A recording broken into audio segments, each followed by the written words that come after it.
Dengan CT scan kalsium dan CT scan kardiak dengan kontras itu akan bisa lebih detail kita melihat sumbatan itu sehingga upaya prevensi hingga upaya terapi jauh lebih akurat.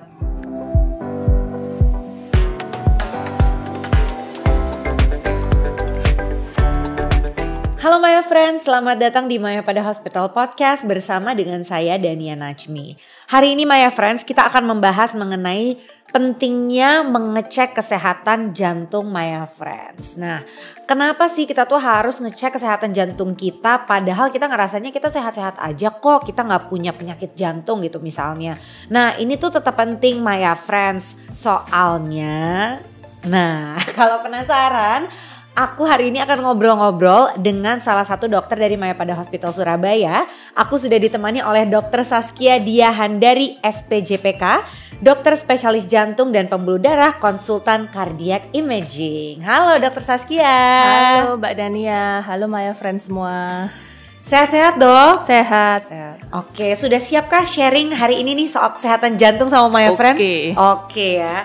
Baiklah Dokter Saskia, kita tahu ya gitu kalau penyakit jantung itu berbahaya, ya kan? Apalagi nih mungkin Maya Friends yang sering nonton entertainment, infotainment sering banget nih lihat kayak ada apa karena penyakit jantung gitu. Nah, tapi banyak juga yang belum aware untuk memeriksakan kesehatan jantungnya ketika belum terjadi apa-apa, gitu. Bener ya dok? Ya kayak kalau sehat-sehat aja.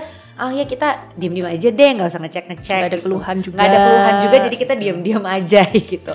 Nah sebenarnya kenapa dok penting untuk kita tuh sebenarnya untuk selalu mengecek kesehatan jantung kita gitu? Apa namanya kalau hasilnya kalau misalnya kita membiarkan saja walaupun kita merasa sehat-sehat? Silakan dok. Iya.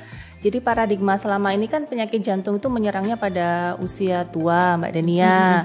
Padahal namanya penyakit jantung itu bisa menyerang mulai dari anak-anak hingga usia tua. Kalau anak-anak dikarenakan karena kelainan jantung bawaan atau kelainan jantung kongenital yang seringkali nggak terdeteksi pada saat lahir. Jadi baru kelihatan saat usia sekolah gitu. Kalau usia muda itu karena gangguan irama yang seringkali menyebabkan kematian mendadak. Jadi kan sering kita lihat, wah masih muda kok meninggal mendadak ya, kenapa nih gitu. Sedangkan kalau yang usia middle age ke atas karena pola hidup, lifestyle misalnya karena hipertensi, ada diabetes, kolesterol tinggi yang menyebabkan penumpuan lemak di pembuluh darah koroner, menyebabkan penyakit jantung koroner dan akan terjadi serangan jantung karena plaknya pecah di pembuluh darah koroner itu gitu. Jadi pentingnya cek kesehatan jantung pada setiap fase usia kehidupan karena berbagai penyakit itu bisa terjadi kapan saja gitu. Baik dok, jadi memang anjurannya adalah di berbagai stage kehidupan ya tetap harus kita lakukan cek berkala soal kesehatan jantung kita. Nah berarti anjuran medical check up nih seperti apa tuh dok? Apakah setiap setahun sekali atau berapa bulan sekali gitu? Ada beda-bedanya nggak sih setiap umurnya? Iya.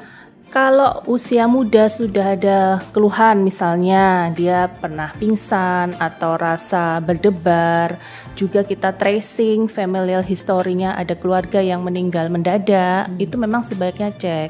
Ceknya adalah cek untuk gangguan irama, bisa cek sederhana mulai dari rekam jantung listrik EKG itu biasa hingga pemeriksaan yang lebih detail.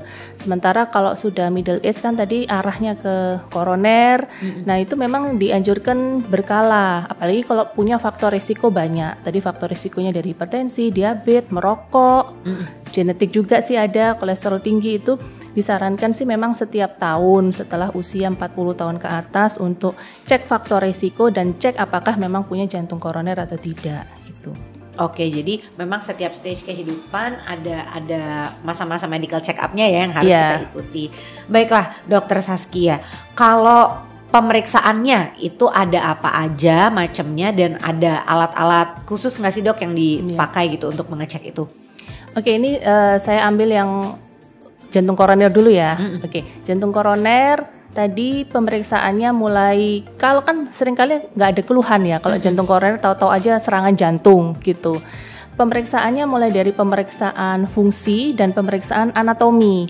Pemeriksaan fungsi itu pemeriksaan jantung kita ini fungsinya seberapa bagus itu dengan treadmill stress test. Jadi bukan kayak treadmill yang di fitness center yang kita lari suka-suka gitu. Jadi treadmill stress test itu jantung diberi pembebanan, direkam irama jantungnya, diukur tekanan darahnya, dilihat apakah ada tanda otot jantung yang kekurangan oksigen. Itu treadmill stress test sebagai pemeriksaan fungsi. Juga stress test lain di bidang jantung, misalnya stress echo, stress MRI, stress nuklir, intinya untuk melihat aliran darah ke koroner, aliran darah koroner ke otot jantungnya gimana, fungsinya gimana. Lalu pemeriksaan anatomi. Pemeriksaan anatomi ini kalau untuk jantung koroner itu kita foto langsung pembuluh darah koroner dengan CT scan.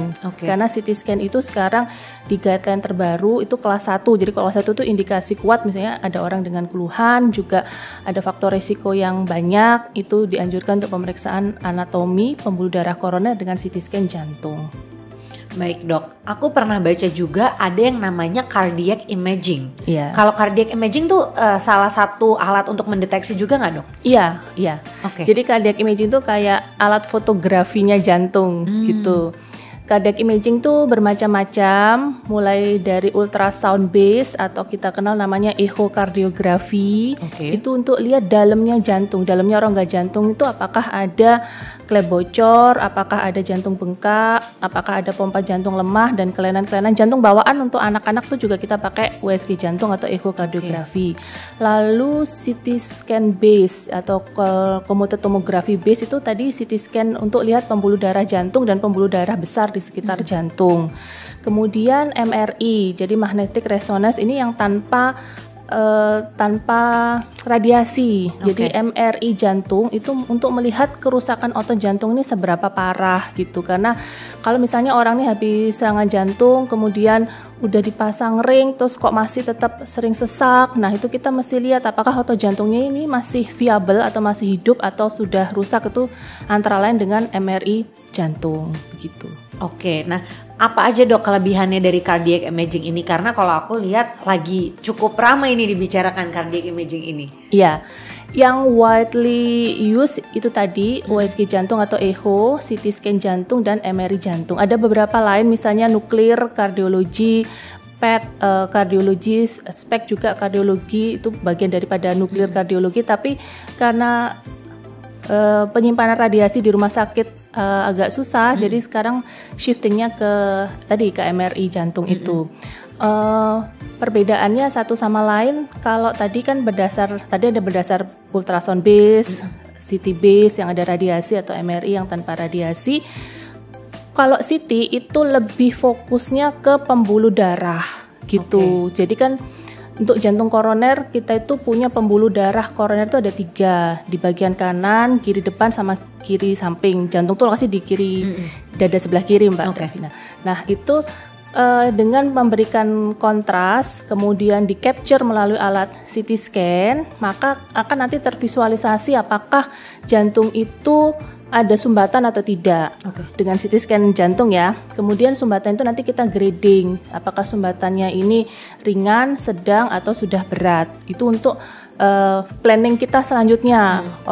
Pasien ini perlu dilakukan tindakan lebih lanjut apa. Itu kalau CT scan. Kemudian juga kita jangan lupa bahwa selain pembuluh darah koroner, hal-hal yang life threatening itu juga menyangkut aorta. Aorta itu pembuluh darah besar yang keluar dari jantung untuk mengalirkan aliran darah ke otak, ke ginjal, ke liver, dan sebagainya, ke kaki. Kalau seseorang itu punya penyakit hipertensi yang lama, itu komplikasinya seringkali bikin aorta ini sobek atau diseksi aorta. Nah, kalau aorta ini sobek tentunya ya akan mengancam jiwa. Nah, kita evaluasi aorta ini juga dengan alat CT scan itu. Kalau pembuluh darah yang lain yang bisa kita evaluasi lewat CT scan jantung itu adalah pembuluh darah paru atau pulmonary artery. Jadi kegunaan itu misalnya gini Mbak, seseorang tuh berpergian dalam kurun waktu lama. Jadi di penelitian-penelitian dikatakan kalau lebih dari 4 jam itu kita ada risiko penggumpalan darah di kaki atau vein thrombosis. Makanya itu kalau kita naik pesawat overseas kan di depan kursi selalu ada petunjuk.